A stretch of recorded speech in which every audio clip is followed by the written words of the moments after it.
చేశానంటే నాకు వాలంటీర్ అనే పదం నాకు నచ్చట్లా. జనసేన వాలంటీర్ నాకేమనిపించిందంటే ఒక సైనికుడు దేనికి ఇస్తాడు, ఒక పనికి ఉద్యమిస్తాడు. అంటే ఒక పర్టికులర్ టాస్క్ ఒక ఉద్యమించేవాడు, ఒక ఉద్యమానికి నిలబడేవాడు. నాకేం ఇప్పుడు జన సైనికులు ఎందుకు బలం అంటే వాడు ఉద్యమిస్తారు. వాళ్ళు నేను నాకు ఎలా ఉంటుంది, ఐఎమ్ నాట్ పొలిటికల్ లీడర్, నేను ఉద్యమకారుడు ప్రాక్టికల్ పాలిటిక్స్ చేసి ఎలా ఉంటుందో మీకు జనసేన చేసి చూపిస్తుంది. సో మన పార్టీలో ఉండే వాళ్ళందరూ ఉద్యమకారులే. కాకపోతే దాన్ని సంస్కృత పదం ఉద్యమే తీసుకున్నాం. ఇది దేనికి తీసుకున్నాం అంటే ఉద్యమే అనే పదం, ఇది మన నారాయణ పండితులు వారు చెప్పిన సుభాషితం నుంచి ఈ పదం తీసుకున్నాం. ఉద్యమేనైవ సిద్ధ్యంతి కార్యాణి నా మనోరథైః నాహి సుప్తస్య సింహస్య ప్రవిశంతి ముఖే మృగాః అనేది ఈ సుభాషితం. ఏదైనా సత్కార్యాన్ని సంకల్పించినప్పుడు దృఢ సంకల్పం ఉండాలి, కొనసాగించడానికి కృషి ఉండాలి. అవి అత్యంత ఆవశ్యకమే కాక కీలకం కూడా. సాధనలో ఎదురయ్యే ఒడిదుడుకుల్ని తట్టుకొని లక్ష్యాన్ని సాధించేందుకు పట్టుబట్టి వదలన్న వాడే ఉద్యమి, అతనే మన జన సైనికుడు. అందుకని ఇది ఉద్యమి మెంబర్షిప్ కింద తీసుకోండి. అలాగే ఉద్యమి అంటే ఇట్ ఈస్ న్యూట్రల్ జెండర్, అది ఆడవారికి మగవారికి ఒకటే అది ఉద్యమి. అందుకని మీరు అది ఆ ఉద్యమి అనేది it can be applied for both male and female. దీన్ని దృష్టిలో పెట్టుకోండి.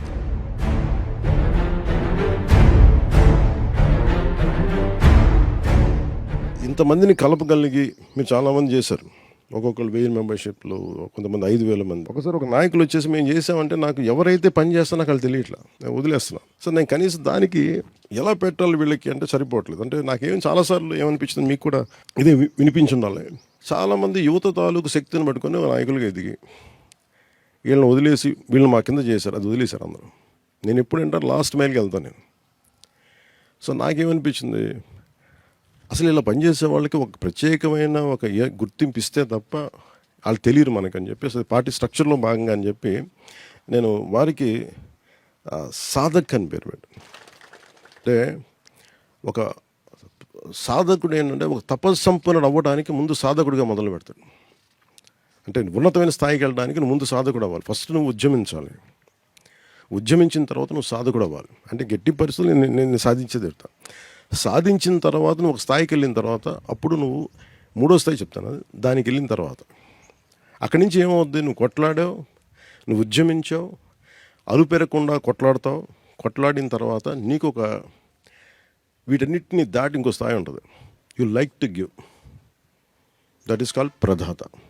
క్షేత్రస్థాయిలో తమ పరిధిలో ఉన్న సాధక్ తాలూకు పని ఏంటంటే అని మీరు చేసేది సాధక్ అని నేను గౌరవంగా పిలుస్తాను. నాకు ఎలా ఉంటుంది, సాధకులైన నా జన సైనికులారా, ఉద్యమించిన ఉద్యమకారులైన నా ఉద్యమీలారా, నాకు చెప్పడానికి బలం ఉంది. ఒకసారి రైట్ పదం, రైట్ డిజైన్ లేకపోతే బలం రాదు. మీరు అమ్మవారి శ్రీచక్రం చూశారు, మీరు ఎక్కడైనా చూడండి, టెంపుల్స్లో కానీ ఒక గ్రేట్ డిజైన్, ఒక యాపిల్ ఫోన్, ఏదైనా సరే design is very important, name is very important. ఏ పదం పెడతాం, ఏ డిజైన్ ఇస్తాం, అది దాని లోపల ఇంత ఉందనేది తెలిసేటట్టు ఆటోమేటిక్గా మనం ఆకర్షితులవుతాం. అందుకని ఈ పేరుకి, ప్రతి పేరుకి కనుక ఇంత డిజైన్, ఇంత ఆలోచించి పెట్టాం. సో జనసేన చేపట్టే సభ్యత్వ నమోదులో మన వాలంటీర్ని ఈ రోజు నుంచి బాధ్యత చేపట్టేవని మనం గుర్తించి వారికి సాధక్ అని గౌరవప్రదంగా వారిని మనం పిలుస్తున్నాం. క్షేత్రస్థాయిలో తన పరిధిలో ఉన్న సమూహాన్ని ప్రేరణ కల్పించి, పార్టీ సిద్ధాంతాల పట్ల ప్రేరణ ఇచ్చి, కార్యక్రమాల పట్ల ఆకర్షితులను చేసి, సభ్యులను చేసే బాధ్యత కలిగిన వారిని గౌరవించాలని సదుద్దేశంతో వారికి సాధక్ అనేది నేను నిర్ణయించడం జరిగింది. అలాగే పార్టీకి అప్పగించిన బాధ్యతను, నిర్దేశిత లక్ష్యాన్ని సాధించాలన్న తపన, పట్టుదల కలిగిన వ్యక్తి సాధక్. కార్యసాధనలో ఎదురయ్యే సవాళ్ళను కూడా అధిగమించి ముందుకు వెళ్ళే స్థైర్యం వీరిలో ఉంటుంది. అండ్ నిజంగా ఇలాంటి వాళ్ళు లేకపోతే నన్ను తెలంగాణ బోర్డర్లో ఆపేసినా, రేపు పొద్దున వైజాగ్లో ఆపేసినా, లేదంటే ఇక్కడ కూర్చొని ఇప్పటంలో ఆపేసినా, మనం ఇలాంటి సాధకుల బలం లేకపోతే అసలు ముందుకు వెళ్ళేవాళ్ళం కాదు. సో అందుకని ఇలాంటి సవాళ్ళు అధిగమించే ముందుకు వెళ్ళే స్థైర్యం వీరిలో ఉంటుంది. తన పరిధిలో తన శక్తి సామర్థ్యాలతో పార్టీ ఇచ్చిన లక్ష్యాన్ని చేరుకుంటాడు సాధక్. ప్రతి సాధక్ ఒక ఉద్యమి స్థాయి నుంచి తన పరిధిలో మరింత మందిని ఉత్తేజపరిచి జనసేన సిద్ధాంతాలను చేపట్టే కార్యక్రమాలను ముందుకు తీసుకెళ్ళగలిగేవారే సాధకులు.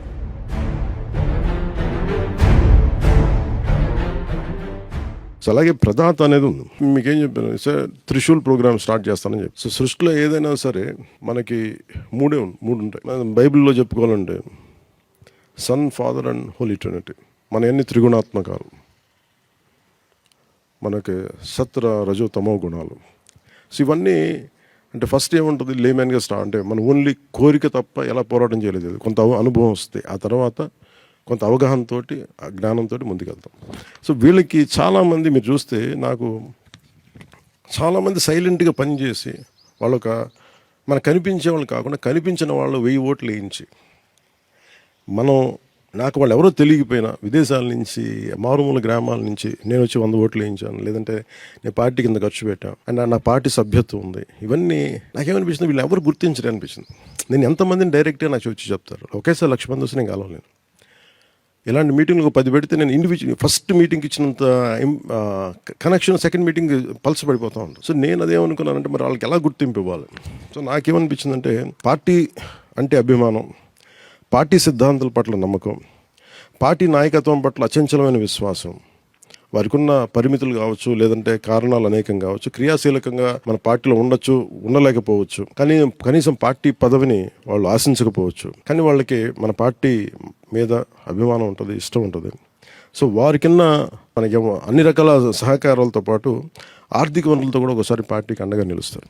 చాలా నియోజకవర్గాల్లో మన ఎమ్మెల్యేస్కి వాళ్ళే కూర్చొని నాకు తెలియని కూడా తెలియదు, సార్ మీరు పలానా వాళ్ళు ఇచ్చారు సార్ అంటే నేను చెప్పలేదు, అవునా అన్న. నేను అడిగాను వాళ్ళు, మీరు చెప్పలేదు ఏంటంటే లేదు సార్ మాకు చేయాలనుకున్నాం, మీరు ఇంత మంచి పని చేస్తుంటే సమయం వచ్చినట్టు మేము చేయాలనుకున్నాం, మేము చేస్తున్నాం అని వాళ్ళు కనిపిస్తూ ఉంటారు.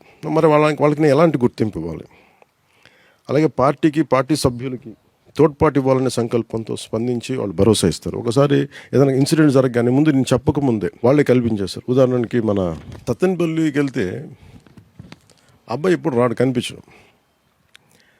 నేను ముందే అనౌన్స్ చేశాను, నేను ఈ స్కూల్కి సంబంధించిన బుక్స్ అన్ని నేను ఇచ్చేస్తాను అని ముందు నేను ఇచ్చేస్తుంటే అబ్బాయి ముందుకు వచ్చి నా దగ్గరికి కూడా రాల, మొత్తం లైబ్రరీని తను ఇచ్చేసాడు.